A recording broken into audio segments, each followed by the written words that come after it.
एक 16 साल की बेटी साक्षी, उसको मोहम्मद साहिल ने चाकुओं से गोद के हत्या कर दिया। 30-35 बार चाकू मारने के बाद भी पेट नहीं भरा तो पत्थल से कुचल के, पहले पत्थलबाजी करते थे, अब तो पत्थल से कुचल रहे हैं, सर को कुचल रहे हैं। और इस हत्या के बाद जैसे हमेशा होता आया, ट्विटर पे ट्रेंडिंग हो गई जस्टिस फॉर साक्षी। बहुत सारे लोगों ने फेसबुक पे फोटो शेयर कर दिया, साक्षी को न्याय दो। कैंडल मार्च हो गया, साक्षी के हत्यारों को फांसी दो। नेताओं के भी बयान आ गए, बहुत सारे अपने आप को जो हिंदू हितैषी कहते हैं वो भी अपने बयान दे रहे हैं। और हमेशा ऐसा होता है, पिछले 75 साल में ही हो रहा है। हत्या होती है, कैंडल मार्च होता है, बयान आता है, निंदा होती है, तू मैं होगा, आरोप प्रत्यारोप होगा, नूरा कुश्ती होगी, लेकिन जो काम करना चाहिए वो काम नहीं होता। मैं ये पूछ रहा हूं, चीन में किसी साक्षी की हत्या क्यों नहीं होती? सिंगापुर में कोई साहिल मोहम्मद आके किसी साक्षी को क्यों नहीं मार देता? कोरिया में किसी मोहम्मद साहिल की इतनी हिम्मत क्यों नहीं पड़ती कि वहां की किसी साक्षी को मार दे? ये भारत में ही मोहम्मद साहिल साक्षी को क्यों मारता है? जानते हैं क्यों? क्योंकि हमारा कानून घटिया है, हमारी शिक्षा व्यवस्था घटिया है।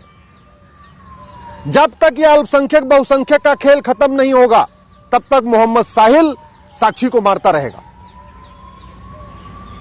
जब तक इस देश में ये मदरसा मिशनरी स्कूल बंद नहीं होंगे और समान शिक्षा लागू नहीं होगी, तब तक मोहम्मद साहिल साक्षी को मारता रहेगा।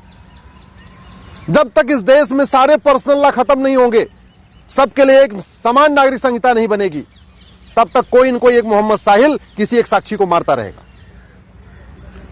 जब तक इस देश में कठोर कानून नहीं होगा, 1 घंटे के अंदर FIR हो, 1 महीने के अंदर जांच पूरी हो और 1 साल के अंदर फांसी पे लटका दिया जाए दरिंदों को, जब तक ये कानून नहीं बनेगा, पुलिस चार्टर जुडिशियल चार्टर नहीं लागू होगा, तब तक रोज एक मोहम्मद साहिल किसी एक साक्षी को मारता रहेगा।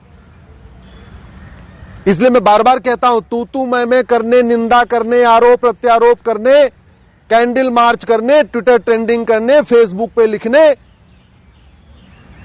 फांसी की मांग करने से फांसी नहीं होगी। फांसी देने के लिए तो कानून बनाना पड़ेगा, नार्को पॉलीग्राफ ब्रेन मैपिंग कानून बनाना पड़ेगा। अब उससे पुलिस पूछताछ कर रही, चलती रहेगी पूछताछ, गवाहों के बयान होते रहेंगे, इधर जिरा होगी, उधर जिरा होगी, यही चलेगा। फांसी नहीं होगी। आज तक फांसी हुई किसको? कमलेश तिवारी के हत्यारों को फांसी हो गई क्या? बादल के हत्यारों को फांसी हो गई क्या? डॉक्टर नारंग के हत्यारों को फांसी हो गई? हिना तलरेजा के हत्यारों को फांसी हो गई? अंकित सक्सेना के हत्यारों को फांसी हो गई? कितने हत्यारों को फांसी हुई? इसके बावजूद फांसी मांग करते रहते। अरे भैया, फांसी की मांग करने से फांसी होनी होती तो अब तक 1000-2000 को फांसी हो गई होती, किसी को नहीं हुई। और कोई ऐसा दिन नहीं गुजरता जब भारत में कहीं न कहीं एक जगह किसी न किसी साक्षी को या तो लफ्ज़हात में नहीं फंसा लिया जाता, और नहीं अगर फंसती है तो मार नहीं दिया जाता। देखते देखते अफगानिस्तान में खत्म हो गए, पाकिस्तान में खत्म हो गए, बांग्लादेश में खत्म हो गए, हिंदुस्तान के 9 राज्यों में खत्म हो गए। भारत के 200 जिलों से पलायन हो रहा है। इसके बावजूद भी अभी जो काम होना चाहिए उसकी मांग करते ही नहीं। टीवी में डिबेट होती है, लेकिन जिहाद का समाधान क्या, उस पर चर्चा नहीं होती। पुलिस रिफॉर्म, जुडिशियल रिफॉर्म करना पड़ेगा जिहाद को रोकना है तो। ये जो विशेष कानून, विशेष दर्जा, विशेष योजना, विशेष जो स्पेशल स्टेटस है, इसको खत्म करना पड़ेगा। ये अल्पसंख्यक बहुसंख्यक का कॉन्सेप्ट खत्म करना पड़ेगा, माइनॉरिटी मेजॉरिटी का कॉन्सेप्ट खत्म करना पड़ेगा। मदरसा मिशनरी स्कूल बंद करना पड़ेगा, गुरुकुल शिक्षा लागू करनी पड़ेगी, वैदिक शिक्षा लागू करनी पड़ेगी, जिससे क्या खाना है, क्या नहीं खाना, क्या पढ़ना, क्या नहीं पढ़ना, क्या देखना, क्या नहीं देखना, क्या सुनना है, क्या नहीं सुनना, इस चीज का भाव बच्चे में बचपन में डालना पड़ेगा।